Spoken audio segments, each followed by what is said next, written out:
আপনাদের plan fail হবে না তো? পুরো বন্দোবস্ত করেছি, যেমনটা বলবো আপনি ঠিক তেমনটাই করবেন, প্লিজ।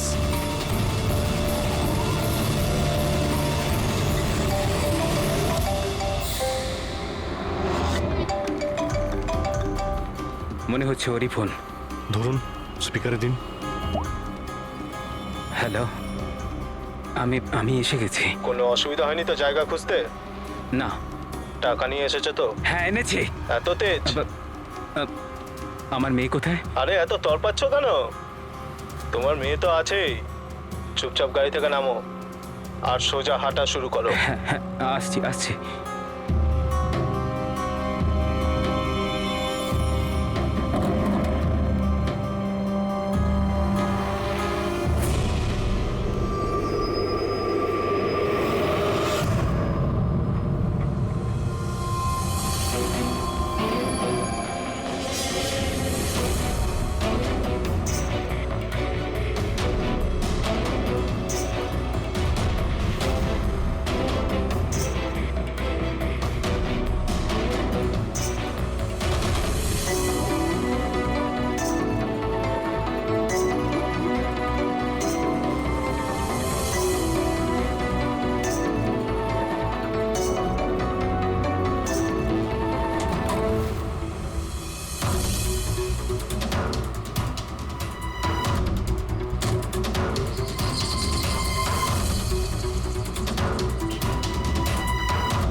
স্যার, এখান থেকে তো ও এগিয়ে গিয়েছে, আমি দেখতে পাচ্ছি না।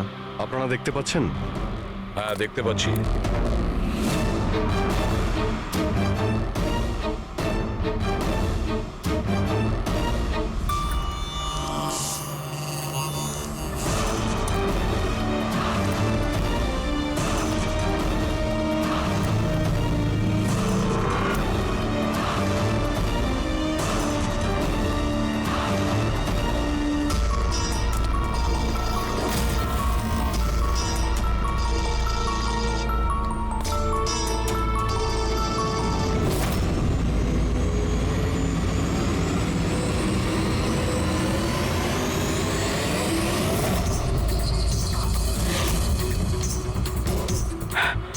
আমার সোনা।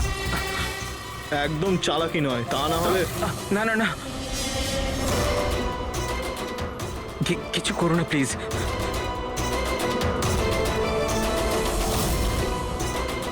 চল ব্যাগটা ফেল। কিন্তু আমার মেয়ে। প্রথমে টাকা, তারপরে হ্যাঁ, মেয়ে। ঠিক আছে।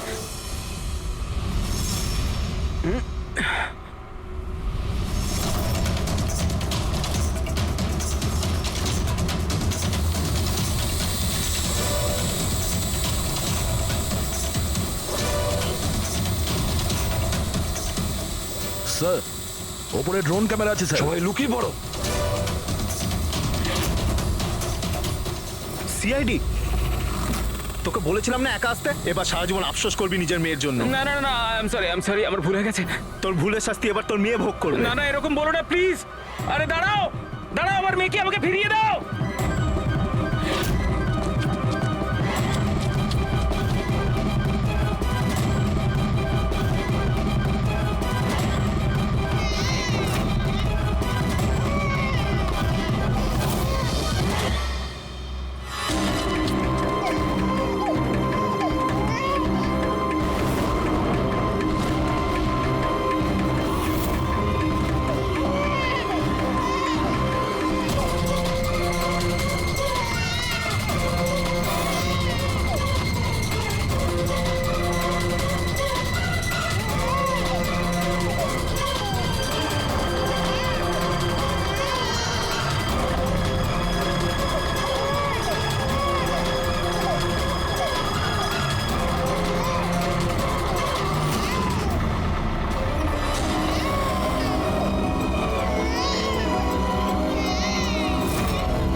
এখানেই দাঁড়িয়ে যা, না হলে কিন্তু গুলি করে দেবো।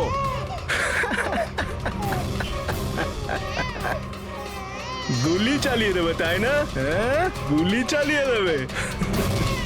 এও বলছে সিআইডি আঙ্কেল মজা করছে, কিন্তু আমার গায়ে তো একটাও আঁচড় লাগবে না, কারণ বাচ্চাটা আমার কাছে আছে।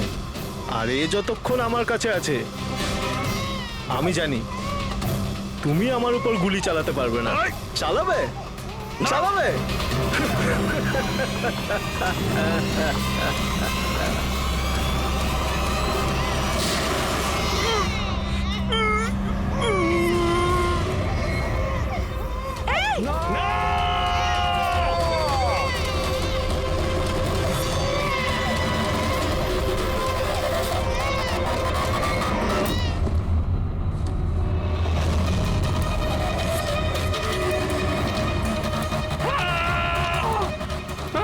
আমার সোনা, আমার সোনা রে।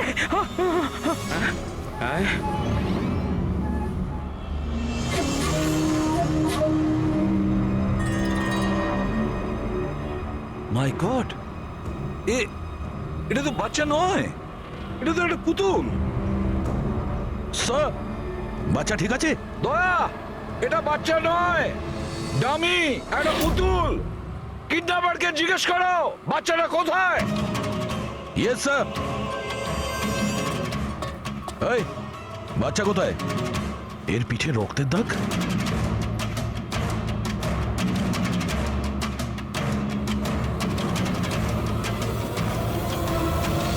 এ তো মারা গেছে।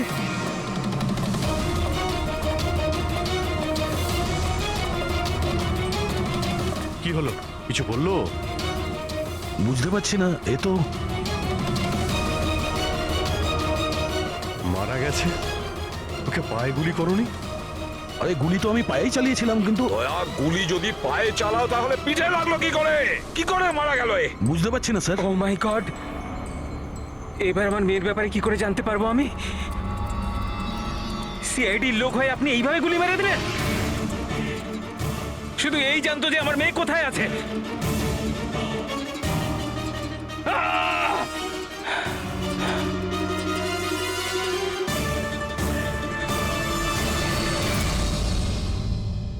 স্যার, জিগার যে মারা গেছে তার সঙ্গে ফোনে কথা বলেছিল, কিন্তু ওই লোকটার কাছে আমরা কোনো ফোনই পাইনি।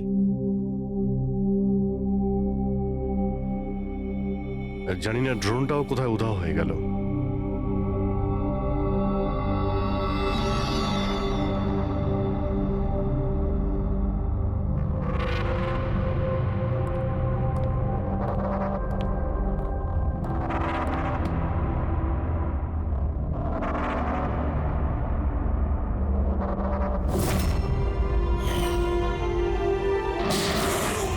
সিআইডির লোক হয়ে আপনি এইভাবে গুলি মেরে দিলেন? শুধু এই জানতো যে আমার মেয়ে কোথায় আছে। হ্যাঁ সালুকে, বস ওই লোকটি যে গুলিটা লেগেছে, ওই গুলিটা দয়ার বন্দুক থেকেই ছোড়া হয়েছে।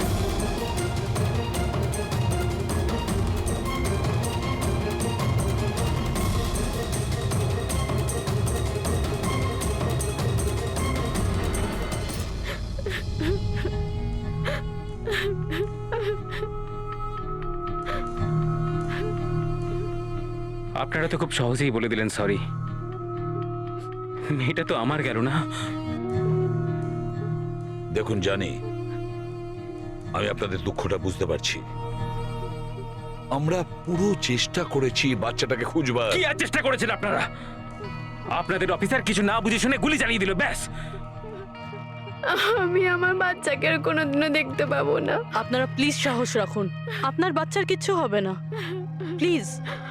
আমি কথা দিচ্ছি, আপনাদের মেয়েকে আমরা খুঁজে বের করব, ঠিক আপনার কাছে ফিরিয়ে দেব।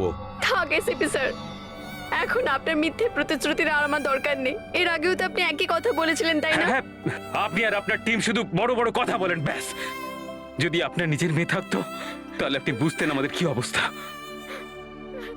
কি জানি কেমন আছে আমার মেয়ে। জানি না কেমন করে রেখেছে আমার বাচ্চাকে, জানি না কি অবস্থায় আছে আমার মেয়ে। আমার মেয়ে। নীলি, মেম সাহেবকে ভেতরে নিয়ে যাও প্লিজ। ম্যাডাম আসুন।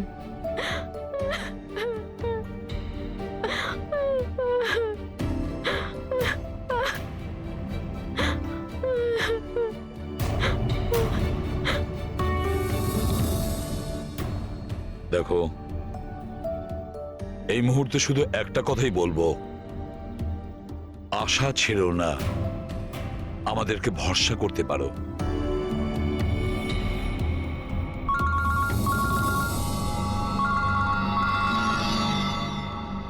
হ্যালো স্যার, এসবি প্রদ্যুমান বলছি। কি হয়েছে স্যার? কিন্তু স্যার কি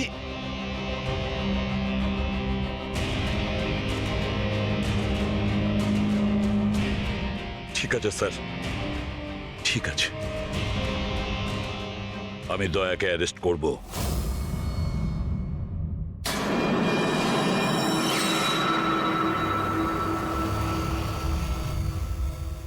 দয়া, এ বিষয়ে তোমার কি বক্তব্য? অফিসার তোমার কথা বিস্তারিতভাবে জানতে চাইছেন। বিশ্বাস রাখো, তোমার সাথে ন্যায় করা হবে। স্যার, আত্মপক্ষ সমর্থনের জন্য আমার কাছে কিছুই নেই। দেখুন অফিসার, গুরুত্বটা বুঝুন। সিআইডি অফিসারের বিরুদ্ধে খুনের অভিযোগ। স্যার, যাই ঘটেছে ওই কথাগুলো আমি আমার বয়ানে লিখে দিয়েছি। সেই কথাগুলো আমি আপনাদের সামনে বলছি। আমি ওর পায়ে গুলি চালিয়েছিলাম স্যার, পিঠে গুলি আমি মারিনি। কিন্তু তোমার জন্যই একটা নিরীহ শিশুর প্রাণ বিপদে পড়ে গেছে। ওই দুধের শিশুটার প্রাণের চিন্তা আমারও আছে স্যার। ওই সময় যা কিছুই ঘটেছে তুমি আমাদের বিস্তারিতভাবে বলো।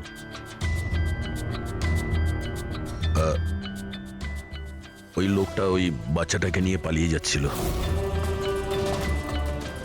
আমি ওকে দাঁড় করানোর চেষ্টা করেছিলাম, কিন্তু ও শুনিনি। আমি গুলি করেছিলাম ওর হাঁটুর নিচে, যাতে ও পালিয়ে যেতে না পারে, আর আমি বাচ্চাটাকে ওর হাত থেকে নিয়ে নেব। কিন্তু পরে গিয়ে দেখি যে ও মারা গেছে। আশ্চর্য। ইন্সপেক্টর দয়া বলছেন যে উনি ওর পায়ে গুলি চালিয়েছিলেন, যেখানে পায়ে কোনো জখমই ছিল না। গুলি ওর পিঠে লেগেছিল, আর ফরেন্সিক রিপোর্টও এই কথাই বলছে যে ওই গুলিটা আপনারই। এখন এটা আপনি কি করে ভুল প্রমাণ করবেন? স্যার, ওখানে কন্টেনারে পা পিছলে যাওয়ার দাগ ছিল। আমার মনে হচ্ছে যে এরকম ঘটেছিল যে যখন আমি গুলি চালিয়েছিলাম ওর পা পিছলে গেছিল, আর ও নিজেকে সামলানোর চেষ্টা করছিল, আর ও নিচের দিকে ঝুঁকে পড়েছিল। আর হতে পারে সেই সময় গুলি ওর পিঠে লেগেছে, কিন্তু আমি গুলি ওর পায়েই করেছিলাম। মানে আপনি মানছেন তো যে আপনার গুলি ওর পিঠে লাগতে পারে, যার কারণেও মারা গেছে? হতে পারে স্যার, কিন্তু আমি জেনে বুঝে ওকে মারিনি। দেখো, অজান্তেই মারো বা জেনে বুঝেই মারো, ও তো মারা গেছে না। তাও একটা নিরস্ত্র মানুষের উপর গুলি চালিয়ে দিলে তুমি। ব্রেকিং নিউজ, সিনিয়র অফিসার দয়া এখন কাঠগড়ায়। আর এই অপরাধ থেকে মুক্তি পাওয়াটা দয়ার জন্য একটু অসুবিধাজনক হবে। কিছু মানুষ এটাও বলছেন যে সিআইডি সিনিয়র ইন্সপেক্টর দয়াকে বাঁচানোর জন্য প্রমাণগুলো লোপাট করার চেষ্টা হতে পারে, যখন সমস্ত প্রমাণ তার বিরুদ্ধে রয়েছে। আর সিনিয়র ইন্সপেক্টর দয়া নিজেকে নির্দোষ প্রমাণ করার জন্য সবকিছু করতে পারেন। সূত্রে এটাও জানা যাচ্ছে যে চুপচাপ দাঁড়িয়ে রয়েছে, মানে যা খুশি বলবেন আপনারা। কি মনে করেন কি আপনারা? দেখুন, আমরা সত্যি কথাই বলছি আর সত্যিটাই জানার চেষ্টা করছি। সকলের সামনে সত্যিটা তুলে ধরাই আমাদের কাজ। জানেন আপনি? হ্যাঁ, সম্বন্ধে মুখে চা আসছে তাই বলে যাচ্ছেন। নয়তো কি করবেন আপনি? মারবেন আমাদের? আপনি এরকম করতে পারেন না। আপনি আপনাদের মুখ দিয়ে বাইরে।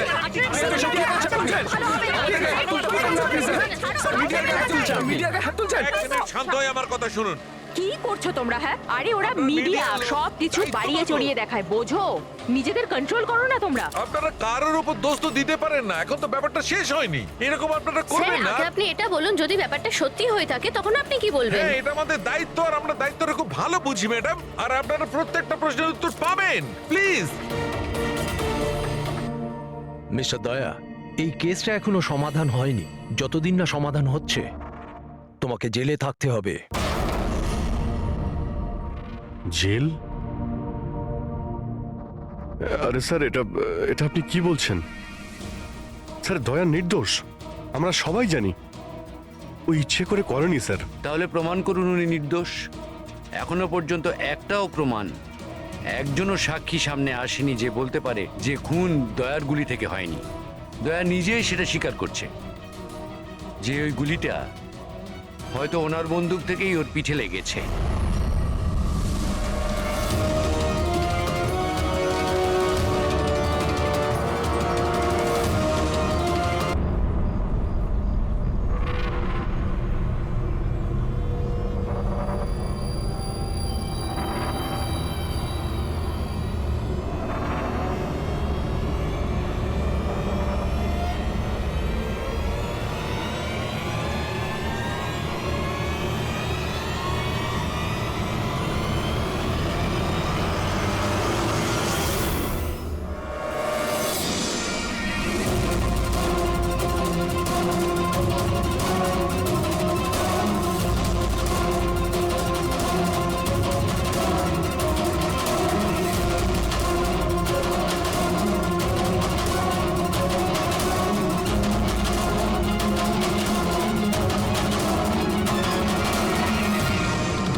আপনি ওদের এটা বলুন যে আপনি এটা কেন করলেন? আপনি চুপ করে আছেন কেন? তার মানে এটাই যে আপনি গিল্টি? উত্তর দিন স্যার। আপনি যদি আপনার পক্ষ থেকে কিছু বলতে চান, আমরা আপনার উত্তর ওপর মহলে পৌঁছে দেবো sir. Sir sir sir please sir. Sir,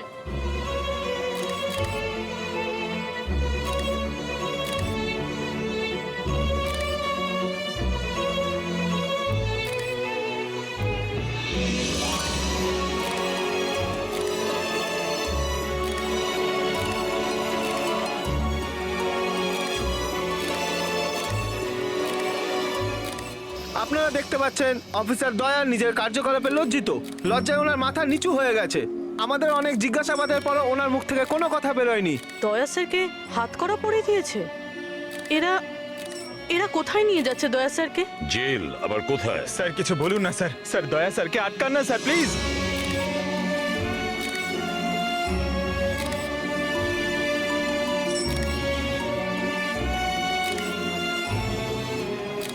এক মিনিট, দেখি পিছিয়ে যান, সরে যান, দেখি দেখে দিকটায় আসো। আরে ভাই, একটু তো সময় দাও প্লিজ, পরে সব বলছি, এখন যান আপনারা প্লিজ।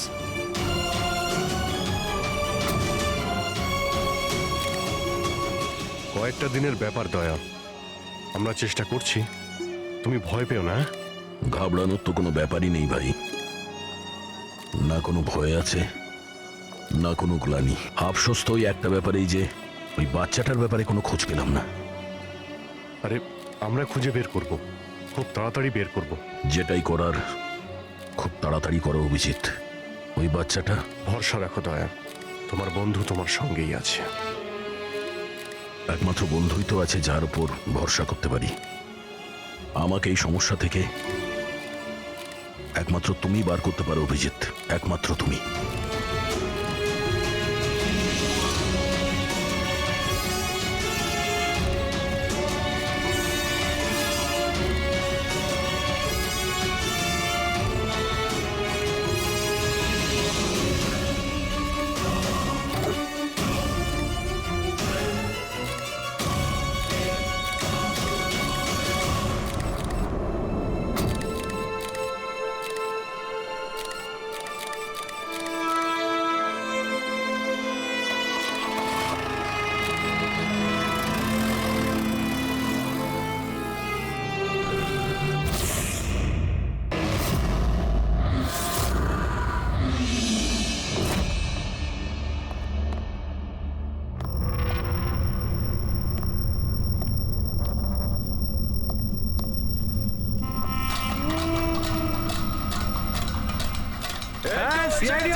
এখন নিজেই জেলে এসে গেছি।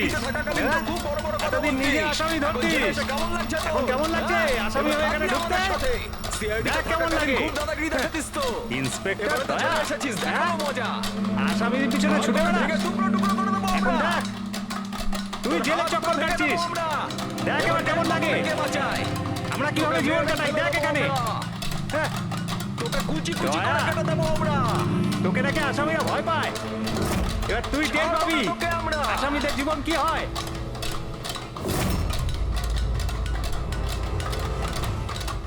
আরে এ দয়া, আরে এসিপি প্রদ্যুমনের বাঘ ইঁদুর হয়ে গেল কি করে? হ্যাঁ, এখানে গর্তে লুকোতে এসেছিস না? আরে ওই আরেকটা ইঁদুর কোথায়? আরে ওই কি যেন নাম ওর? হ্যাঁ, অভিজিৎ। আরে ও কোন গর্তে লুকিয়ে আছে? বের হয়ে গেল তো তোদের সমস্ত সিআইডি গিরি। হ্যাঁ, এখন কি করবি? শাড়ি পরে সিগন্যালে সিগন্যালে নাচানাচি করবি? হ্যাঁ, এই, চুপ। কি হলো? আরে দয়া বল না, আরে গর্তে লুকোতে এসেছিস নাকি? আরে বল না, ভয় পাচ্ছিস কেন? এই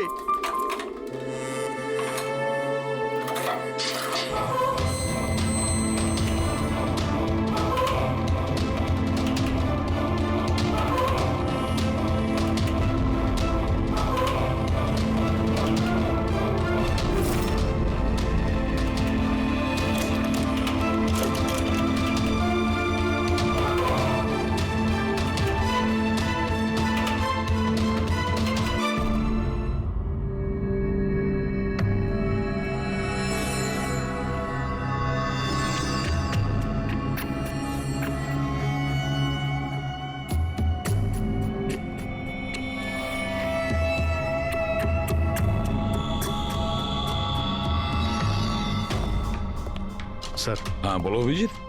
স্যার আসলে আমার শরীরটা ভালো লাগছে না, তাই ছুটি চাই আমার। দু একদিন যদি রেস্ট পেতাম তো। শরীর তোমার ভালো নেই? ক্রাইম সিনের ফটো দেখে তোমার শরীর খারাপ হয়েছে? হ্যাঁ না স্যার, আসলে একটু অস্বস্তি তো হচ্ছেই। হ্যাঁ ঠিক আছে, তাহলে তুমি যখন বলছো তোমার শরীর খারাপ, তাহলে আর কি করা যায়? আমি না বলবো না। ঠিক আছে, যাও, নিজের খেয়াল রেখো, কিন্তু একটা কথা মনে রেখো, দয়ার ইনভেস্টিগেশনের জন্য আমাদেরকে বারণ করেছে, মনে আছে তো? মনে আছে স্যার। তবে বারণ করলে আর কি করা যাবে? হ্যাঁ স্যার, হ্যাঁ, এর আবার কি হলো?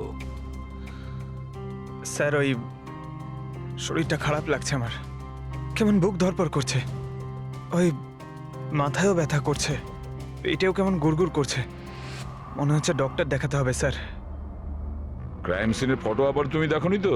হ্যাঁ, আমিও যখন ডাক্তারের কাছে যাচ্ছি, ওকেও তাহলে নিয়ে যাই। হ্যাঁ হ্যাঁ, ওকেও নিয়ে যাও সঙ্গে। আচ্ছা, কিন্তু কাল আমি রিপোর্ট দেখব, মেডিকেল রিপোর্ট। হ্যাঁ স্যার, সেটা তো দেখাবই নিশ্চয়ই। যাও, তাড়াতাড়ি যাও। Thank you sir. আরে আপনারা আসুন আসুন আসুন। স্যার, আমি আপনাদের কাছে ক্ষমা চাইতে এসেছি। কি জন্য? কিসের জন্য? আরে না, কি হয়েছে? হ্যাঁ স্যার, আমাদের ছোট্ট মেয়েটা জানি না এখন কিরকম অবস্থায় আছে। ওর দুঃখে কে জানে আপনাদের সবাইকে কি না কি বলে ফেলেছি। And I am really very sorry. আমি বুঝতে পারি, ইটস কোয়াইট ন্যাচারাল। কোনো ব্যাপার না। আমরা ভেতরে বসি, আসুন, চলে আসুন, কাম ইন।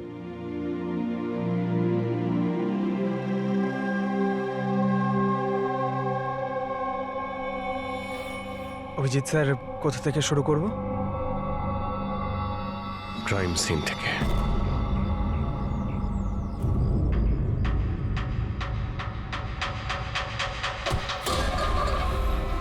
ক্ষমা করে দে ভাই, ভুল করে হাত লেগে গেছে।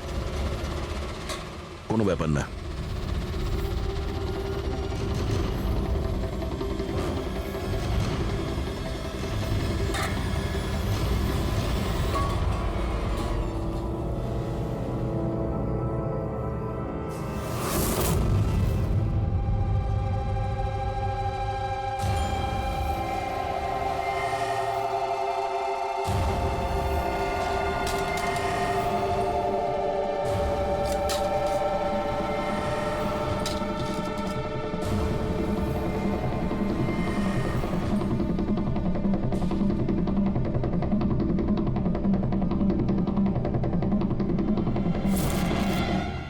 কি হলো ভাই, শরীর ঠিক আছে তো?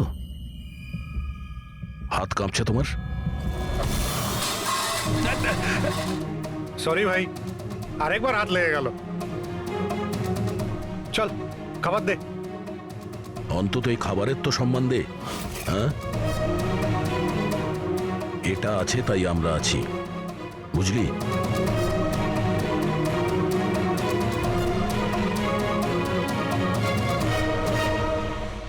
খাবার দে।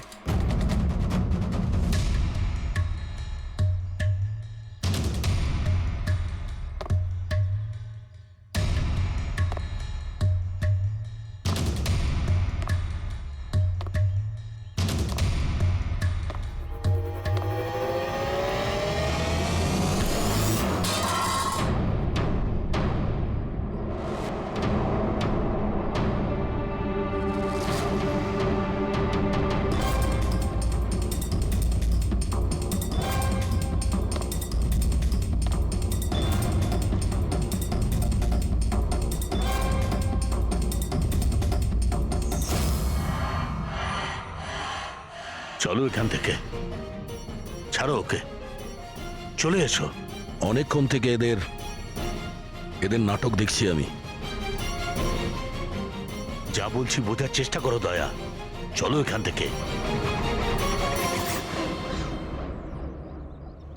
দেখো কাকা, বয়স হয়ে গেছে, সাইড হয়ে যাও।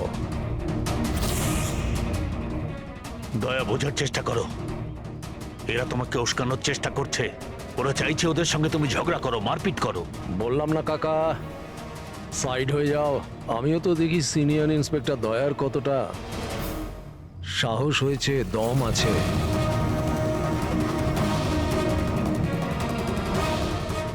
না দয়া, কিছু করো না, চলো চলো এখান থেকে। দয়া, দয়া চলো চলো এখান থেকে, চলো বলছি।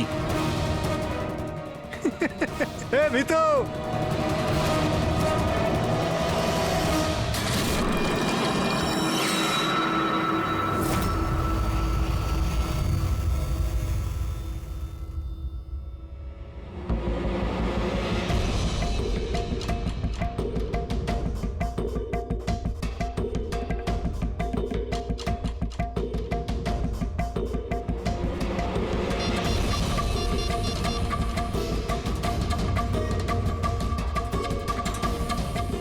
কাজ হয়ে গেছে, নিশানা একদম সঠিক জায়গায় লেগেছে।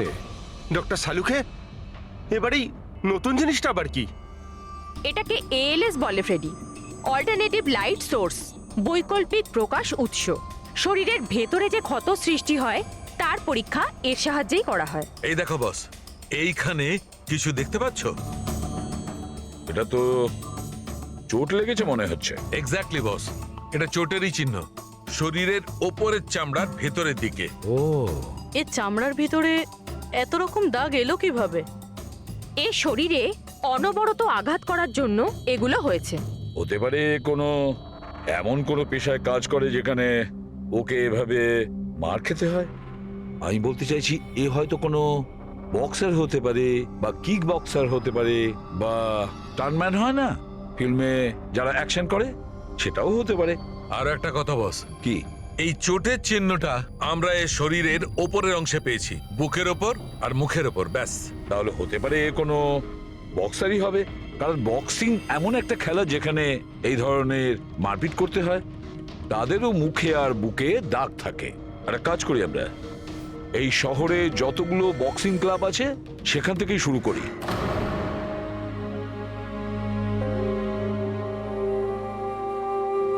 কেন ওদের উপর রেগে যাচ্ছিলে? ওরা তো এটাই চাইছিল যে তুমি ওদের সঙ্গে ঝগড়া করো। প্রায়শই অপরাধী পুলিশকে, সিআইডিকে ঘৃণা করে। আপনিও করেন নাকি ঘৃণা? এখানে যারা আছে তারা সবাই ভাবে যে বিনা কারণে আমরা এদের জেলে পাঠিয়ে দিয়েছি। হয়তো আপনারও এটা মনে হয়। একদম নয়, আমি তো সিআইডি লোকেদের সম্মান করি। গর্ব কেন? কারণ আমার ছেলেও খুব বড় একজন অফিসার ছিল, সাব ইন্সপেক্টর অনিল। হ্যাঁ, কিন্তু কি হয়েছে ওর? ওকে ওকে 26শে নভেম্বর গুলি করে মেরেছে। ছেলের শোকে ওর মা ডিপ্রেশনে চলে যায়। ওকে কিছুতেই বোঝাতে পারছিলাম না যে ওর ছেলে আর এ জগতে নেই। সেই শোকে ও দুবার আত্মহত্যা করার চেষ্টা করেছিল, কিন্তু দুবারই ও ব্যর্থ হয়েছে। আমি বাঁচিয়েছিলাম ওকে, কিন্তু তৃতীয়বার ওকে আর আমিও বাঁচাতে পারিনি, কারণ তৃতীয়বারও বিষ খেয়েছিল।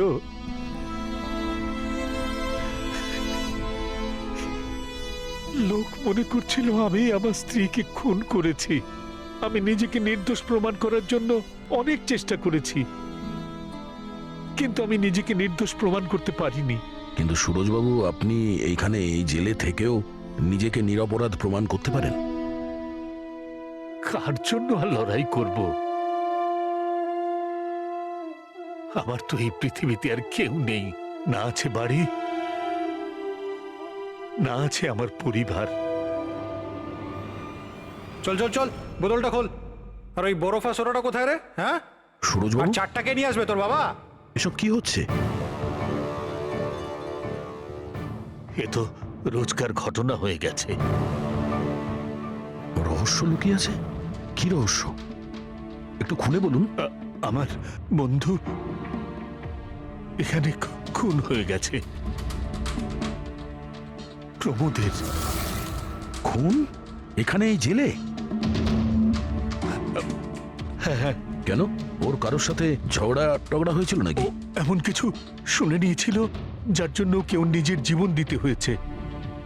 প্রমোদ কি এমন কথা শুনেছিল? ওরা কাউকে খুন করতে চাইছিল, কোনো শক্তিশালী লোককে। কে ছিল এই ক্ষমতাবান লোক? আমি জানি না। কে মেরেছে ওকে? আমি কিচ্ছু জানি না। শোনো,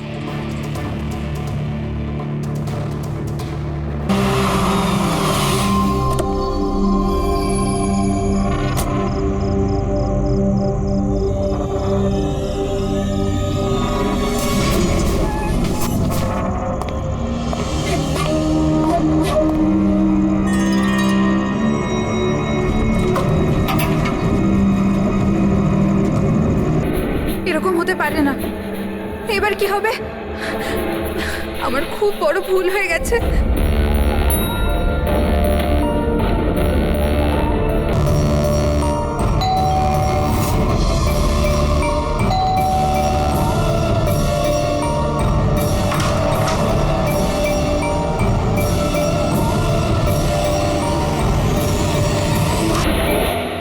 এদিকে এসো, এদিকে এসো। সব সব ঠিক আছে তো? তোমায় এভাবে কেউ দেখেনি তো? কেউ সন্দেহ করেনি তো? হ্যাঁ, সন্দেহ? বলো। কেমন সন্দেহ? কি অঞ্জলি, তুমি কাঁদছো কেন? আর তোমার চোখগুলো এরকম বসে গেছে কেন? তুমি এত কাঁদছো কেন? কি হয়েছে? তুমি আমায় জিজ্ঞাসা করছো কি হয়েছে? তুমি জানো না কি হয়েছে? আমি কি করে জানবো কি হয়েছে? আমি তো এইমাত্র বাড়ি এলাম। রঞ্জন, তুমি পাগল হয়ে গেছো নাকি আমায় পাগল বানাচ্ছো? এত বড় ঘটনা ঘটে গেল আমাদের সাথে, আর তুমি এমন বিহেভ করছো যে যেন কিছু হয়নি। কি কি খেলা খেলছো তুমি? কি খেলা আরে আমি খেলছো কোনো তুমি? খেলা খেলছি না। কি তখন থেকে বলে চলেছো তুমি? রঞ্জন, কিছু ঘন্টা আগে তুমি খুন করেছো। কি? ওই লাশটা টুকরো করে ওই টুকরোগুলোকে পুকুরে ফেলে দিয়েছো, আর তুমি এমন বিহেভ করছো যেন কিছু হয়নি। মনে করো তুমি কেন এমন বিহেভ করছো? অঞ্জলি, তোমার কি হয়েছে? কিছু নেশা টেশা করেছো নাকি তুমি? হ্যাঁ, পাগলের মতো কথা বলছো। আরে কি খুন, কি মার্ডার, কি এসব? What is wrong with you? এক মিনিট, তোমার জামায় রক্ত, তোমার জামায় তো রক্ত, আর তোমার মাথায় তো চোট লেগেছিল। আর এইসব তুমি জামা কোথায় চেঞ্জ করলে? কোথায় গেল এই সব কিছু? কত রক্ত পাগল হয়ে গেছো লেগেছিল। তুমি? আজ সকালে এই জামাটা পরেই তো গিয়েছিলাম অফিসে। এখন টায়ার্ড হয়ে এত রাতে অফিস থেকে বাড়ি এসেছি, টেনশনে রয়েছে, তুমি উল্টো পাল্টা বলে যাচ্ছ, ইরিটেট করছো আমাকে। আর এইসব কি গল্প তৈরি করছো খুন টুনের? হ্যাঁ রঞ্জন, ভালো করে মনে করো। হ্যাঁ, তুমি আমায় কল করেছিলে, আর তুমি খুব ঘাবড়েছিলে। রঞ্জন, তুমি কাঁদছো কেন? সব ঠিক আছে তো? তখনই তুমি নিচে আসতে বলে, আর সাথে টুল বক্স আর পরিষ্কার করার কাপড়ও নিয়ে যেতে বলেছিলে। অঞ্জলি, রঞ্জন, এটা কি করে হলো? এত রক্ত, এই চোট, আর তুমি এই সব জিনিস কেন আমাকে আনতে বললে? অফিস থেকে গাড়ি করে বাড়ি আসছিলাম, তো রাস্তায় একটা মেয়ে আমার থেকে লিফট চাইলো। আমি ওর সাহায্য করতে গেলাম, তো আমার উপর হামলা করে দিল, আমার উপর। আর আর আমি নিজেকে বাঁচানোর জন্য আমি ওর খুন করে দিয়েছি। অঞ্জলি, আমাদের এই লাশটাকে কোথাও একটা লুকাতেই হবে। ওই লাশটা আমরা শহরের বাইরে একটা পুকুরের কাছে নিয়ে গেলাম।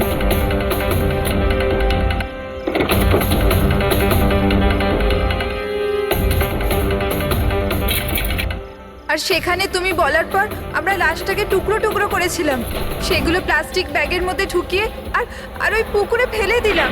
আর তারপরে তুমি আমার বাড়িতে ড্রপ করে দিলে, আর তুমি বলেছিলে যে তুমি একটু পরেই বাড়ি চলে আসবে। তুমি আমায় এটা বলতে চাইছো যে যাকে আমি চিনতামই না আমি তার খুন করে দিয়েছি? হয় তুমি স্বপ্ন দেখছো, নয়তো তোমার মাথায় কিছু একটা চলছে, সেটা আমি জানি না। আর যদি তোমার কথায় একটুও সত্যতা থাকে, can you prove it? I will.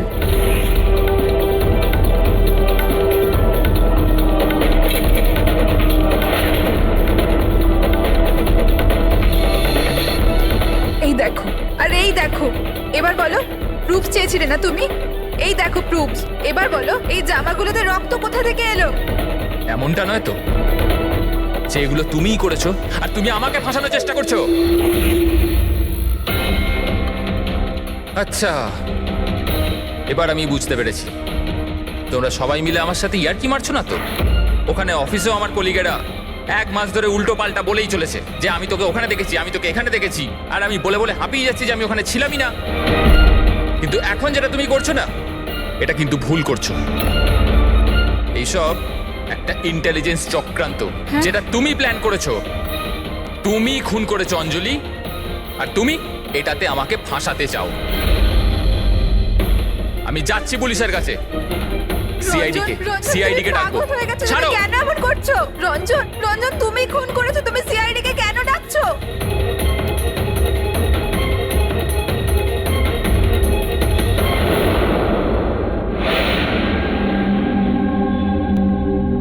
তার মানে আপনি বলতে চাইছেন যে আপনি আপনার স্বামী, মানে এনার সাথে মিলে একটা মেয়ের লাশ এই শহরের বাইরে, মানে একটা লেকে ফেলেছেন? হ্যাঁ স্যার, আমি এটাই বলছি, আর এই সব কিছু আমি ওর বলাতেই করেছি। কিন্তু আপনার স্বামী তো বলছেন ইনি কিছু জানেনই না, ইনফ্যাক্ট উনিই আমাদের এখানে ডেকেছেন। স্যার, এই মহিলা সব উল্টোপাল্টা বলছে, আমাকে ফাঁসানোর চক্রান্ত হচ্ছে, আর এও তাতে জড়িত। উল্টোপাল্টা আমি নয়, উল্টোপাল্টা এ বলছে। প্রথমে নিজের দোষ ঢাকার জন্য আমাকে দিয়ে এই সব কিছু করিয়েছে, আর এখন নিজেই না বলছে। স্যার, আমি আপনাকে সত্যি কথা বলছি। আমি বলেছিলাম না যে আমার হ্যাঁ, ওই একই রকম দেখতে লোকের কথা, যে আপনার বন্ধু অ্যালেক্সরা আপনার মতো দেখতে লোকের সঙ্গে দেখা করছে। কিন্তু এটা মনে হচ্ছে না যে আপনার এই গল্পটা সত্যি কম আর কাল্পনিক বেশি লাগছে। স্যার, এই লোকটা আপনাদের মিথ্যে বলছে, আমি সত্যি বলছি। ইনফ্যাক্ট আপনারা তো জানেনও না যে কি হয়েছিল। এমন কি হয়েছিল? স্যার, রঞ্জন আমাকে টুল বক্স আর একটা কাপড় নিয়ে নিচে পার্কিং এ ডেকেছিল, আর ওখানেও আমাকে বলল যে ও একটা মেয়েকে খুন করে ফেলেছে। সেখানে আমরা লাশের টুকরো করে জলে ফেলে দিয়েছিলাম। স্যার প্লিজ আমায় বিশ্বাস করুন স্যার, একই রকম দেখতে একটা লোক এরকম করছে, আর না হলে সবাই মিলে চক্রান্ত করছে যেটাতে আমাকে ফাঁসানো হচ্ছে। 1 মিনিট, এক সময়ের জন্য চুপ থাকুন, আর আপনি আপনার গাড়ির চাবিটা দিন এক্ষুনি, এই মুহূর্তে। আর এখান থেকে লেকে যাব। একবার এই এভিডেন্সগুলো ফরেন্সিক ল্যাবে যাক, তাহলেই আমরা জেনে যাব যে আপনাদের দুজনের মধ্যে কে সত্যি বলছে আর কে মিথ্যে বলছে।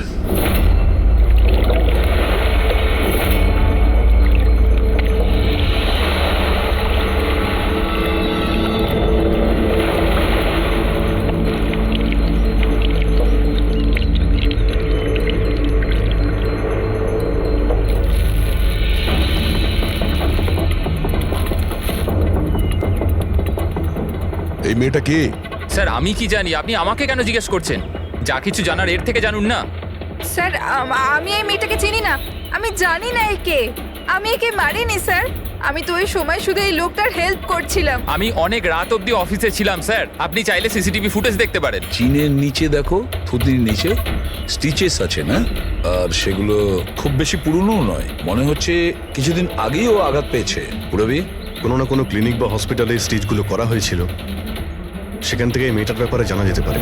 একটা কাজ করো ফেডরিক, পঙ্কজ, এই বডির টুকরোগুলো আছে না, এই সব কটা আমাদের ফরেন্সিক ল্যাবে পাঠিয়ে দাও, আর এদের দুজনকে আমাদের ব্যুরোতে নিয়ে চলো।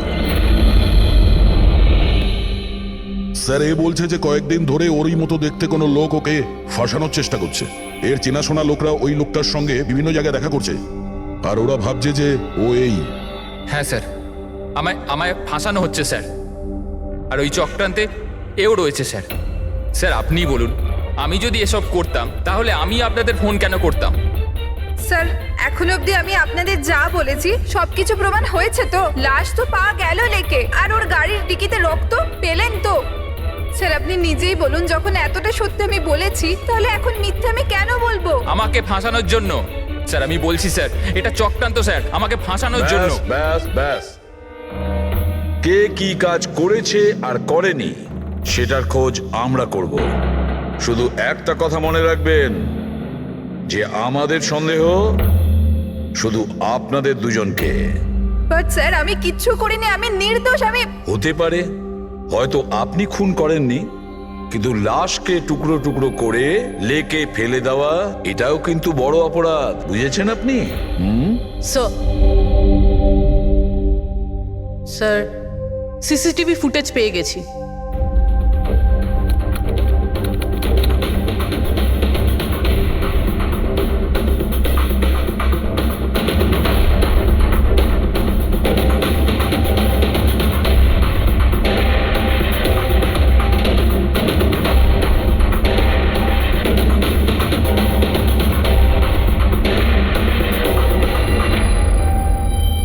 এ তো খালি। কিন্তু স্যার আমি সত্যি কথা বলছি, আমায় বিশ্বাস করুন, আমি ছিলাম অফিসে। আমি বুঝতে পারছি না কেন আমায় দেখা যাচ্ছে না স্যার। মিস্টার রঞ্জন, আইন বিশ্বাসের উপর চলে না, প্রমাণ চাই। আপনার অফিসের যে ফুটেজ সেটা সবার সামনে, আপনি ওখানে নেই, তার মানে এটাই হচ্ছে যে আপনার মিসেস যেটা বলছে সেটাই সত্যি। না না স্যার, আমি সত্যি কথা বলছি স্যার, আমি অফিসেই ছিলাম। আমি বুঝতে পারছি না যেটা কিভাবে হলো। হ্যাঁ, কিন্তু আপনার অফিস ফাঁকা দেখাচ্ছে কেন? স্যার রঞ্জন এই কোম্পানির সিইও, এই ফ্লোরে শুধু ওই থাকে। ও ছাড়া একজন পিয়নও আছে, সে সেদিনকে ছুটিতে ছিল। আচ্ছা, রঞ্জন বাবু ঠিক ওই দিনেই আপনার পিয়ন অ্যাবসেন্ট কেন? স্যার আমি সত্যি বলছি স্যার, আমি অফিসে ছিলাম। মিস্টার রঞ্জন, নিজেকে নিরপরাধী প্রমাণ করবার জন্য কোনো রকম প্রমাণ আপনার কাছে নেই, বুঝেছেন? আরে কুন্দন, ভালো হয়েছে তুই এসে গেছিস ভাই। এরা বলছে যে আমি কারো খুন করেছি।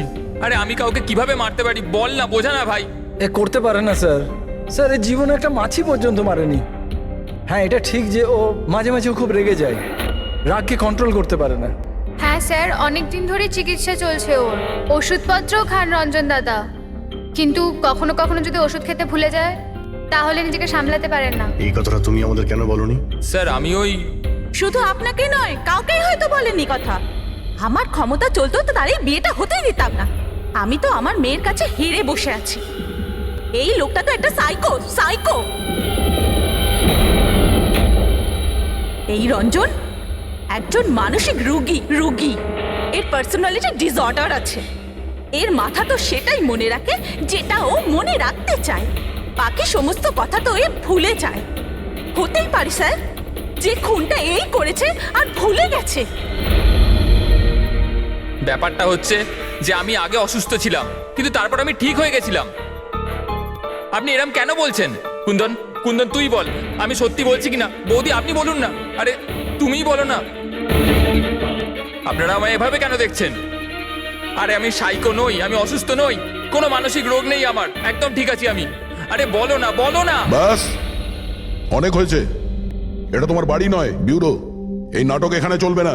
একটা কাজ করো, পাশের ঘরে গিয়ে এনাদের বসাও। যান, ওই দিকটা যান যান।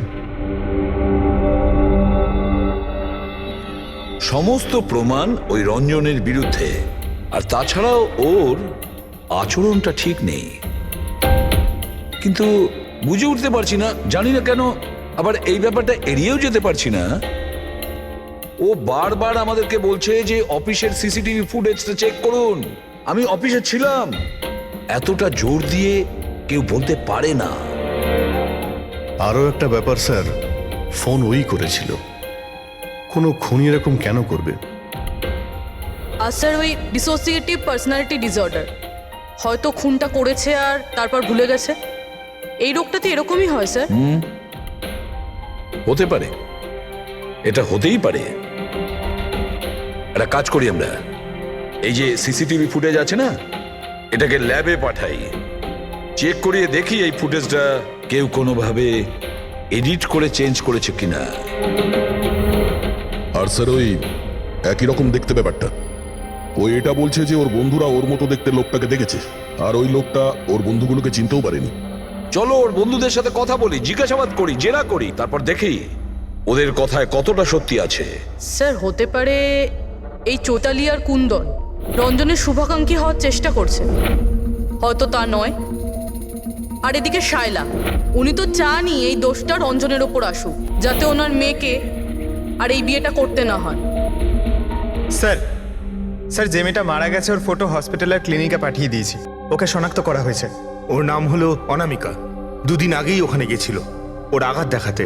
অনামিকা, অনামিকা, এই অনামিকার পুরো ফোন রেকর্ড চেক করো, খোঁজ নাও এ কোথায় থাকতো, কি করতো, এর সঙ্গে রঞ্জনের কি সম্পর্ক ছিল।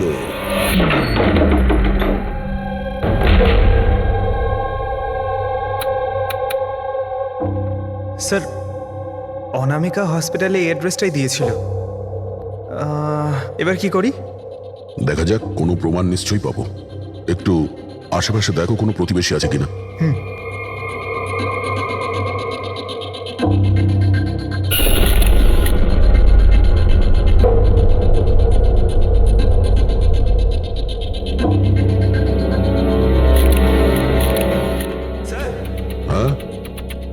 এর নাম অঙ্কিত, অনামিকার প্রতিবেশী। হ্যালো স্যার, কি হয়েছে বলুন?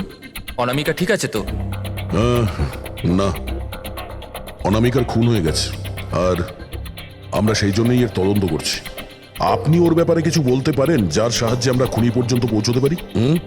না স্যার, আমি ওর ব্যাপারে বেশি কিছু তো জানি না। হ্যাঁ, তবে এটুকু জানি যে ও অ্যাসিস্ট্যান্ট ডাইরেক্টর ছিল আর এখন একটা ইন্টারন্যাশনাল শর্ট ফিল্মে কাজ করছিল। ইন্টারন্যাশনাল শর্ট ফিল্মে? আচ্ছা, ওর কোনো বন্ধু কিংবা আত্মীয় যে এখানে ওর সঙ্গে থাকতো? ও তো এনআরআই ছিল স্যার, এই কিছু মাস আগেই এখানে থাকতে এসেছিল।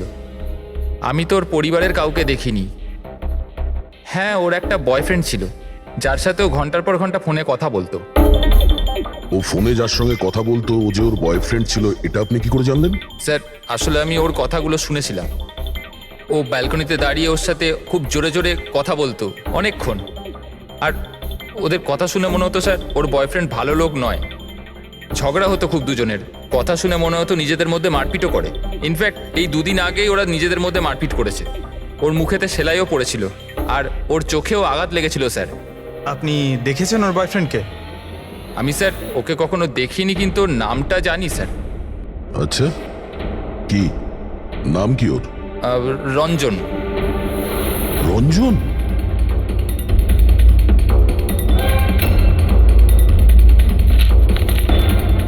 স্যার এই দেখুন, এই অনামিকার পাসপোর্টে এই বার্সেলোনার ভিসা লাগানো রয়েছে।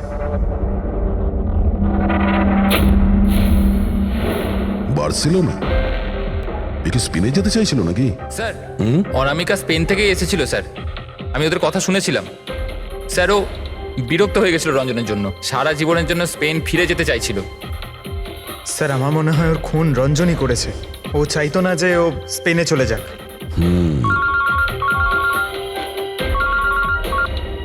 হ্যালো স্যার, অনামিকার ফোন রেকর্ডস পাওয়া গেছে। একটা নাম্বারে যেটাতে ও সবচেয়ে বেশি কথা বলতো সেটা রঞ্জনের কোম্পানির নামে রেজিস্টার্ড আছে। ও রঞ্জন, একটা কাজ করো, অনামিকার ফোনের শেষ লোকেশনটা কোথায় ছিল সেটা বার করো।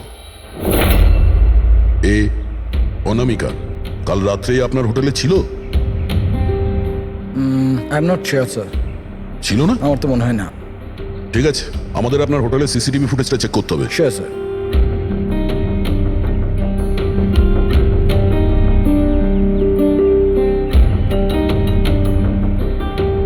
এই তো অনামিকা।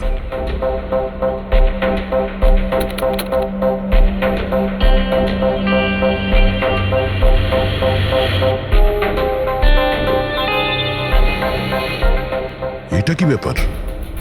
ও ভেতরে গেল একটা হ্যান্ডব্যাগ নিয়ে, আর বাইরে এলো একটা লাগেজ নিয়ে। আর সঙ্গে এই ছেলেটাকে। স্যার ও তো আমাদের বেল বয়। ওয়েল বয় কোথায় আছে এখন? কাল রাত্রে তুমি যখন ওই মেয়েটার লাগেজ নিয়ে বাইরে যাচ্ছিলে তখন ওর জন্য কেউ অপেক্ষা করছিল বাইরে? হ্যাঁ স্যার, একজন লোক তো ছিল, ওর জন্য ওয়েট করছিল।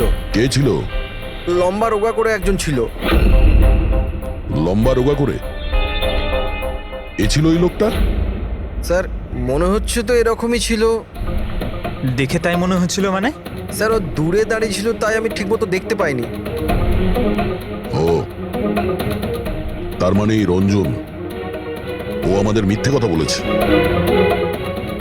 ও অনামিকাকে আগে থেকেই চিনতো, আর শেষবার অনামিকা ওর সাথেই ছিল।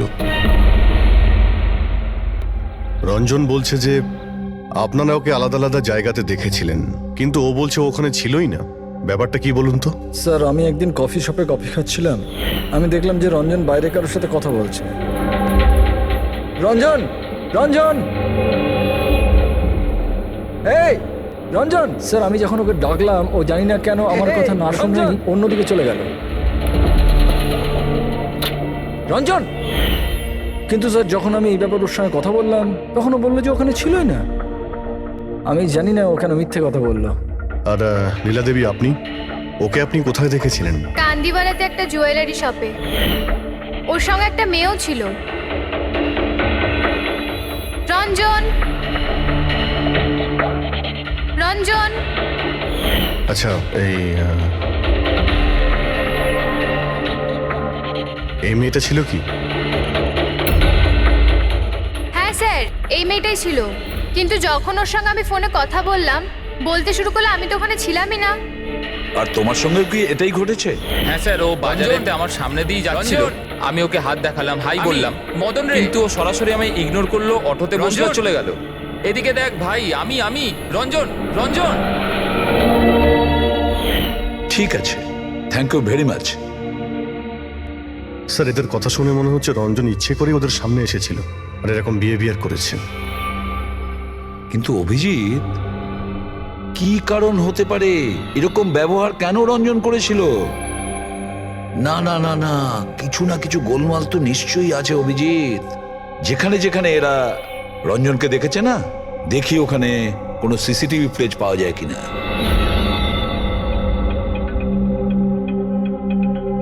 স্যার এখানে দেখুন। হ্যাঁ সালুকে, বস, কি পেলে? এই অস্ত্রের ওপর আর কাপড়ে যে রক্ত পাওয়া গেছে সেটা অনামিকারই। মনে হচ্ছে অঞ্জলি সত্যি বলেছে। এটার ব্যবহার অনামিকাকে খুন করার জন্যে আর ওর লাশটাকে লুকানোর জন্য করা হয়েছে। আচ্ছা, রঞ্জনের বিরুদ্ধে কোনো প্রমাণ? হ্যাঁ স্যার, রঞ্জনের ফিঙ্গারপ্রিন্টস পাওয়া গেছে। একটা তো এই টুল বক্সে, আর দ্বিতীয়টা গাড়ির ডিক্কিতে, যেখানে অনামিকার রক্তও পাওয়া গিয়েছিল। তার মানে রঞ্জন অঞ্জলির সঙ্গে ছিল। এটা তো খুব সহজ সরল প্রমাণ। অঞ্জলির সত্যি কথা বলা আর রঞ্জনকে খুনি প্রমাণ করা। কিন্তু বস, আরো অনেক কিছু পাওয়া গেছে। কি? স্যার আমরা একটা বিশেষ ধরনের পলিমার আর সিলিকনের ট্রেসেসও পেয়েছি, যেটা সাধারণত অদ্ভুত ব্যাপার। সিলিকন আর পলিমার, এটা তো সত্যিই অদ্ভুত ব্যাপার। আরো একটা বিশেষ কথা দেখাচ্ছি, এসো। এই কেমিক্যাল, বস, এই বিশেষ কেমিক্যালটা আমরা সব জায়গায় পেয়েছি। কাপড়ে, টুল বক্সে, অস্ত্রের উপর, সব জায়গায়। আর এটা ছাড়া এই দেখো, এই কিছু সায়ানাইড, কিছুটা ক্লোরাইড, এইসব কেমিক্যাল। সবচেয়ে বড় কথা হচ্ছে এই যতগুলো কেমিক্যাল আছে, এই সিচুয়েশনে এখানে এগুলো থাকাই উচিত নয়। রঞ্জন, এই রঞ্জনের স্বাধীন থাকা চলবে না। রঞ্জনের একা থাকা খুবই বিপজ্জনক। যে তুমি অনামিকার বয়ফ্রেন্ড? না স্যার। কিন্তু তুমি ওকে অনেক মারধরও করতে। না না, এটা একদম মিথ্যে স্যার, ভুল কথা এগুলো। লোকে আমার নামে বিভিন্ন কথা বলে বেড়ায়, কিন্তু সত্যিটা তো হলো যে আমি কোনো অনামিকাকে চিনি না। আচ্ছা, এই তোমার ক্রেডিট কার্ডের বিলস, এগুলো তো চেনো না? এই দেখো, এই অনামিকার বার্সিলোনার ফ্লাইটের টিকিট তোমার ক্রেডিট কার্ড থেকে কেনা হয়েছে। আর ও যে নাম্বারটায় ঘন্টার পর ঘন্টা কথা বলতো সেটা তোমার কোম্পানির নামে রেজিস্টার করা আছে। আর সব থেকে বড় কথা, তোমার গাড়ির ডিকিতে অনামিকার রক্তের ছাপ পাওয়া গেছে। আর তুমি কি মনে করছো যে আমরা এর ওর কথা শুনে তোমার উপর দোষ চাপাচ্ছি? এই সমস্ত প্রমাণই যথেষ্ট এটা প্রমাণ করার জন্যে যে তুমি অনামিকাকে খুন করেছো। না স্যার, আমি কারোর খুনটুন করিনি। আর স্যার এই ক্রেডিট কার্ড, স্যার আমার কাছে তো অনেক ক্রেডিট কার্ড আছে স্যার। আর স্যার আমি আজ অব্দি আমার ক্রেডিট কার্ড দিয়ে কখনো বার্সেলোনার টিকিট বুক করিনি। তাহলে উল্টোপাল্টা কথা বলা বন্ধ করো রঞ্জন। অনামিকা তোমার গার্লফ্রেন্ড ছিল আর তোমার জন্য বিপদ হয়ে দাঁড়িয়েছিল, আর ওর হাত থেকে মুক্তি পাওয়ার জন্য তুমি ওকে খুন করে দিলে। আর শুধু খুন করলে না, তার সাথে আমাকেও ফাঁসিয়ে দিলে। না, আমি এরম করিনি অঞ্জলি, আমার কথাটা বোঝার চেষ্টা করো তুমি। বৌদি, মানছি যে সমস্ত প্রমাণ এটাই ইঙ্গিত করছে যে রঞ্জনী খুনটা করেছে, কিন্তু কিছু প্রমাণিত হয়নি এখনো। আপনারা প্লিজ আমাদের কাজ করতে দিন। দেখো রঞ্জন, তোমার নির্দোষ হওয়ার কোনো প্রমাণ তোমার কাছে নেই, আর খুনের সময় তুমি কোথায় ছিলে এর কোনো সাক্ষীও নেই। আর তোমার ওই অফিসে সিসিটিভি ক্যামেরা ফুটেজ, ওর মধ্যে তুমি উধাও। অনামিকার হোটেলের বাইরে তোমার গাড়ির দাঁড়িয়ে থাকা, তোমার গাড়ির ডিকিতে অনামিকার রক্ত পাওয়া, ফোন রেকর্ড, ক্রেডিট কার্ড বিলস, তোমার বাঁচার আর কোনো রাস্তা নেই। এই একই রকম দেখতে অ্যাঙ্গেলটা একবার পরিষ্কার হয়ে যাক, তারপর তোমাকে অ্যারেস্ট না করার কোনো কারণ আমাদের কাছে থাকবে না। ততক্ষণের জন্য তুমি এখানে নিজের বাড়িতেই নজরবন্দি থাকবে, ফ্রেডির তত্ত্বাবধানে। আর আপনারা তদন্ত শেষ না হওয়া পর্যন্ত আপনাদের মধ্যে কেউ এখান থেকে যাবেন না। ফ্রেডি, নজর রেখো। Sir sir please sir, sir আমার কথাটা বোঝার চেষ্টা করুন, আমি কিচ্ছু করিনি। পূরবী, তুমি কি বলছো তুমি খেয়াল করেছো? হ্যাঁ স্যার, স্যার ইমেজ ফরেন্সিক এক্সপার্টরা কনফার্ম করেছেন এই রঞ্জনের ফুটেজের সাথে এডিট করা হয়েছে। এই ফুটেজটায় কিছু আউট অফ ফোকাস ব্যাপার আছে, যেটা থেকে এটা প্রুফ হয় যে এখানে কেউ একজন ছিল, যেটাকে খুবই ভালোভাবে ডিলিট করা হয়েছে। অন্য আর কেউ নয়, ও রঞ্জনী হবে। তার মানে ওর এই একই রকম দেখতে গল্পটা সত্যি? অনামিকার খুনের সময় ও অফিসেই ছিল, তাহলে ওর খুন কি করে করবে? একটাই লোক একই সময়ে দু জায়গায় কি করে হতে পারে? স্যার স্যার সেই সব সিসিটিভি ফুটেজ পেয়ে গেছি যেখানে রঞ্জনের বন্ধুরা রঞ্জনকে দেখেছিল, কফি শপ, জুয়েলারি শপ আর মার্কেটে। দরজা খোলো, বাইরে বেরোতে দাও। আরে কেন আমাকে আটকে রেখেছো? খোলো, আমি বলছি খুলে দাও। এটা কি হচ্ছে? ওর আবার আগের মতো অবস্থায় নেই তো? খোলো। সে কি? তাহলে তো ওনাকে কাবুতে আনার নিশ্চয়ই কোনো উপায় থাকবে। শুধু একটাই ওষুধ আছে, ঘুমের ইনজেকশন। খোলো, আমি বলছি দরজাটা খোলো। আরে এইভাবে কেউ কাউকে আটকে রাখে নাকি? আমার তো খুব ভয় লাগছে, আমি দরজা ভেঙে মাথা খারাপ হয়ে গেলে আবার কিছু করে নেবে না তো? সব এক একটা রত্ন এখানে, দরজাটা খোলো। আমি দেখছি। আরে কেন আটকে রেখেছো আমায়?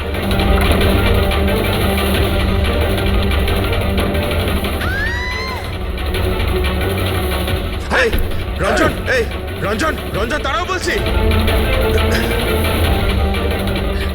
মা মা মা, আস্তে আস্তে আস্তে। ও মাই গড, এটা কি করে হলো? আমি ডাক্তারের খবর দিচ্ছি। হ্যাঁ, তুমি ঠিক আছো তো মা? ও মাই গড, কি করে লাগলো তোমার? স্যার এটা কফি শপের ফুটেজ।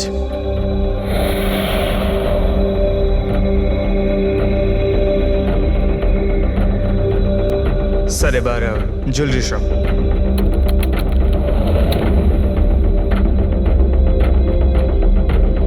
এটার সঙ্গে অনামিকাও ছিল।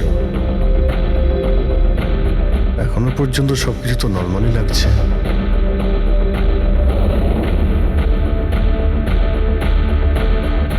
স্যার এবার মার্কেট প্লেস।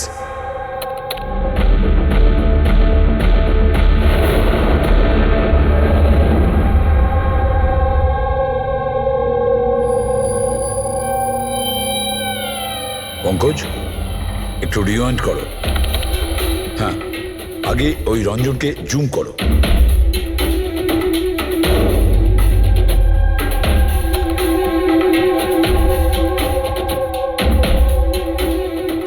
এই দেখো, এর হাঁটা চল একটু আলাদা। ও অন্য ধরনের জুতো পরে রয়েছে।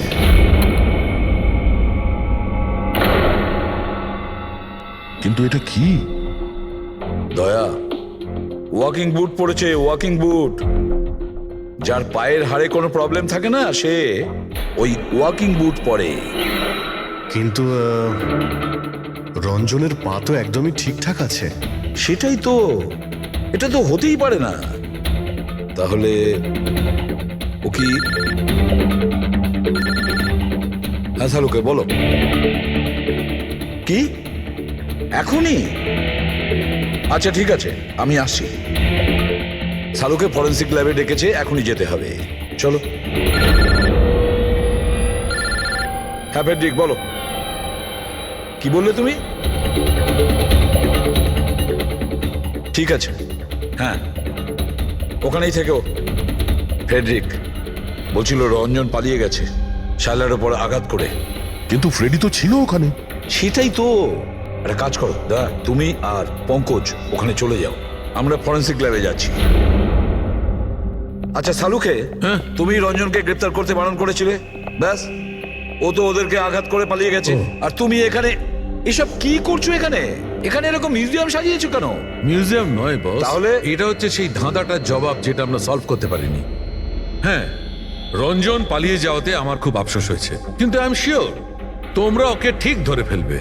তোমাদের মনে আছে ওই যে কেমিক্যালটা আমরা ক্রাইম স্পটে পেয়েছিলাম? তো তার সঙ্গে ওর কি সম্পর্ক? সেটা আমি আপনাদেরকে বলছি। আপনি কে? এ হচ্ছে জগৎ। এক মিনিট, সবকিছু বুঝতে পারবে বস। বেহুল।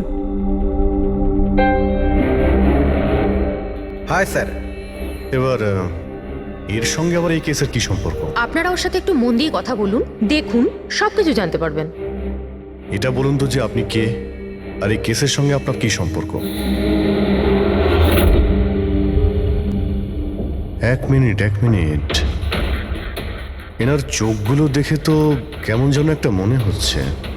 শুধু চোখই নয়, এনার তো পুরো মুখের মধ্যেই কিছু গোলমাল আছে অভিজিৎ, ফেসের ওপরে গোলমাল আছে।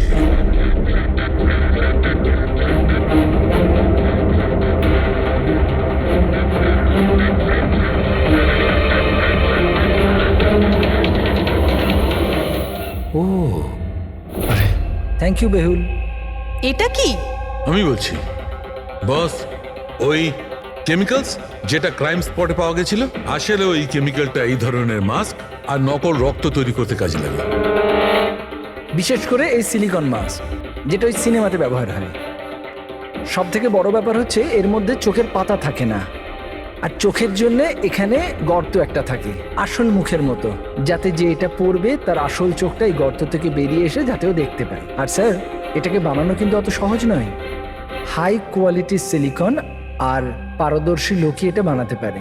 লেটেস্ট টেকনিকের জন্য স্যার, এটা যে পড়বে তার যে মুখের ভাব, সেটাই মাস্কে ফুটে উঠবে। এর থেকে তো একটা কথা পরিষ্কার অভিজিৎ, কেউ রঞ্জনের মতো দেখতে হুবহু একটা মুখোশ বানিয়েছে, একটা মাস্ক বানিয়েছে। রঞ্জনের মতো হাইটের কেউ ওরই মুখের মতো কোনো মাস্ক বানিয়েছিল আর লোকেদের বোকা বানাচ্ছিল। হ্যাঁ, আর সেই জন্যই সবাইকেও দূর থেকে দেখা দিয়েছিল, কারণ যদি কাছে আসতো তাহলে সবাই বুঝে যেত কোনো মাস্ক পরে আছে। আর স্যার অঞ্জলি, ও তোর সাথেই ছিল, ওর সাথে কথাও হয়েছে, ওর সাথে লাশটা লুকোনোর চেষ্টা করেছে। ওর মুখে রক্তও লেগেছিল, আর ওখানে লাশগুলোকে কাটছিল আর লুকিয়ে রাখার চেষ্টাও করেছিল, তাই হয়তো তাড়াহুড়োতে কোনো খেয়ালই করেনি।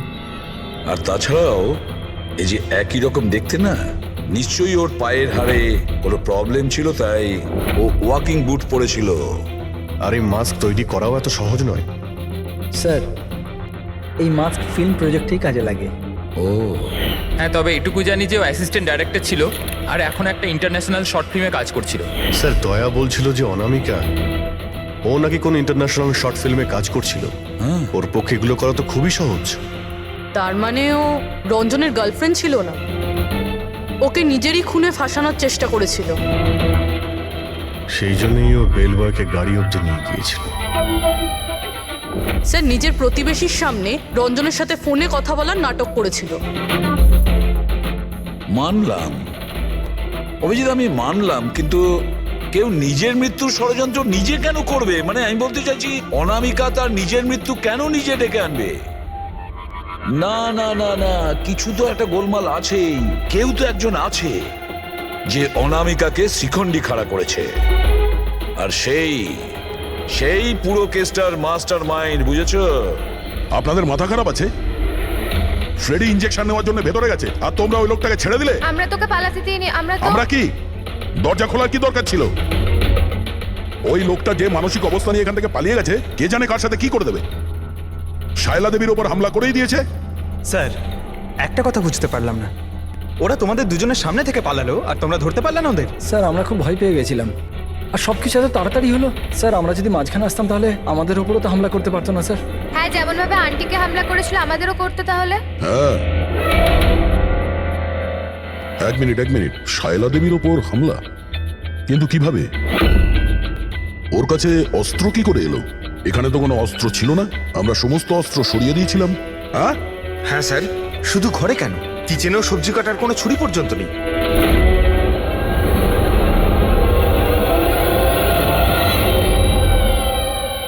স্যার এ হলো আমাদের প্রোডাকশন হাউসের মেকআপ আর্টিস্ট, আর স্যার এ মাস্ক বানাতেও এক্সপার্ট। তুমি অনামিকার জন্য মাস্ক বানিয়েছিলে তাই না? বানিয়েছিলে কি না? হ্যাঁ স্যার, উনি আমাকে টাকা দিয়েছিলেন, আর এটা তো আমার কাজই স্যার। তাহলে এটাও বলে ফেলো যে কাজটা কার জন্য করেছিল, এই মাস্কটা কার পরার কথা ছিল?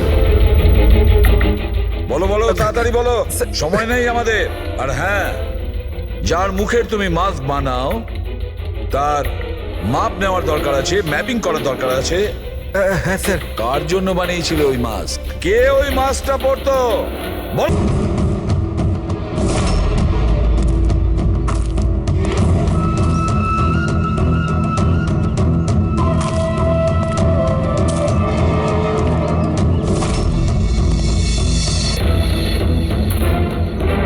কে তুমি?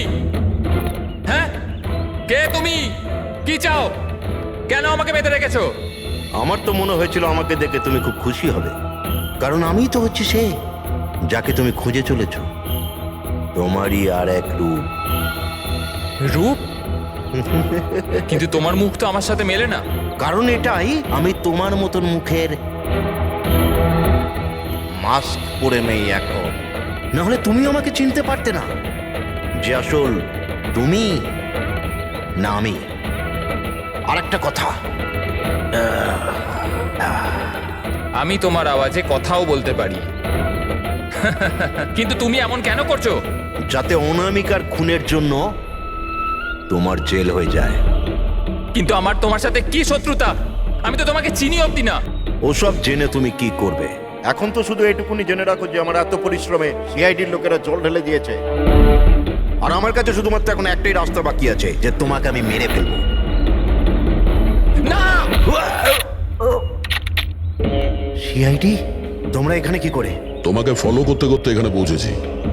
ওই মেকআপ ম্যান সবকিছু বলে দিয়েছে তোমার ব্যাপারে। খুব ভুল করেছো তোমরা এখানে এসে। রঞ্জনকে তো আমি কিছুতেই ছাড়তে পারবো না, কারণ আমি ওকে মারবার জন্য কন্ট্যাক্ট নিয়েছি। কিন্তু এখন তোমরা ওর সঙ্গে মরবে।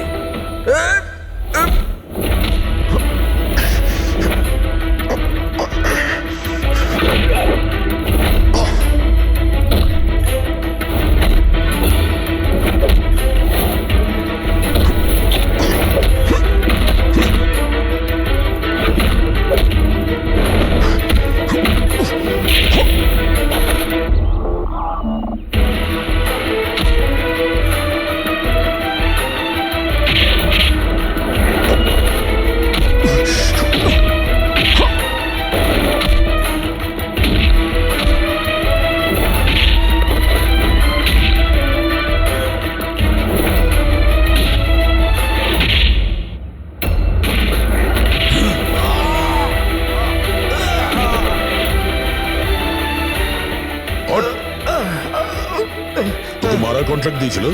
হ্যাঁ, কে দিয়েছিল? অনামিকা মারা যাওয়ার পরেও তোমাদের প্ল্যান চালু আছে। কে মাস্টার মাইন্ড? আমায় ক্ষমা করে দাও মা। তোমার মতের বিরুদ্ধে গিয়ে বিয়ে করে আমি অনেক বড় ভুল করে ফেলেছি। কখনো ভাবতেও পারিনি যে ও এসব করতে পারে। রঞ্জন কোথায়? ওকে পেলেন না আপনারা? পাওয়া গেছে রঞ্জনকে। আপনারা সবাই এটা জেনে হয়তো অবাক হবেন যে রঞ্জন নির্দোষ। এটা আপনারা কি বলছেন? খুন রঞ্জনই করেছে? একদম না, রঞ্জন খুন করেনি। খুন করেছে আপনাদের মধ্যেই কেউ একজন। আমরা? কিন্তু আপনি তো জানেন যে এদের সবার উপস্থিতিতেই রঞ্জন আমাকে আঘাত করেছে। কি করে করলো? মানে কোন জিনিস দিয়ে আপনার উপরে আক্রমণ করেছিল? আমি বলেছিলাম না যে ও ছুরি দিয়ে আমাকে আঘাত করেছিল। কিন্তু ছুরি তো ছিল না ঘরে, আমরা সমস্ত অস্ত্র সরিয়ে দিয়েছিলাম আগে থেকে। আপনার এই আঘাত ছুরি দিয়ে নয়, বরং নেইল ফাইল, নখ কাটার জন্য যেটা ব্যবহার করা হয়, আপনার এই আঘাত সেটা থেকে লেগেছে। মনে হচ্ছে উনি এখনো কনফিউজড।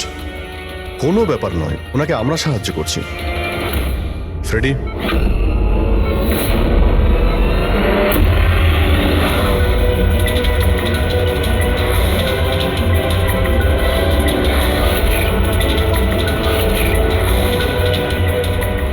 শাইলা ম্যাডাম, আমরা জানতে পেরে গেছিলাম অনামিকার প্রতিবেশী অঙ্কিত এসবের সঙ্গে যুক্ত। তো এই জন্য আপনি আমায় বাড়ি থেকে তাড়িয়ে দিয়েছিলেন, যাতে আমার কিডন্যাপ করে আপনি আমাকে খুন করতে পারেন। মা, তুমি এই খবরদার খবরদার যদি আমাকে মা বলে ডেকেছিস তো। মা শব্দের অর্থ কি হয় তোমরা দুজন জানো? স্যার, এ আমার অনিচ্ছা সত্ত্বেও রঞ্জনের সাথে বিয়ে করলো আর আমার সাথে সব সম্পর্ক চিরদিনের মতন ত্যাগ করলো। আর আজ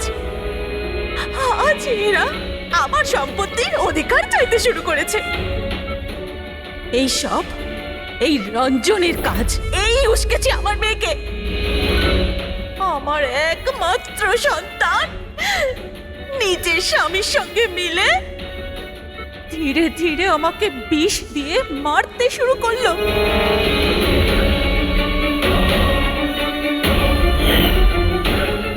দুভোটা তাড়াতাড়ি করো অঞ্জলি, এটা নিয়ে গিয়ে মায়ের ঘরে রেখে দাও, যাও।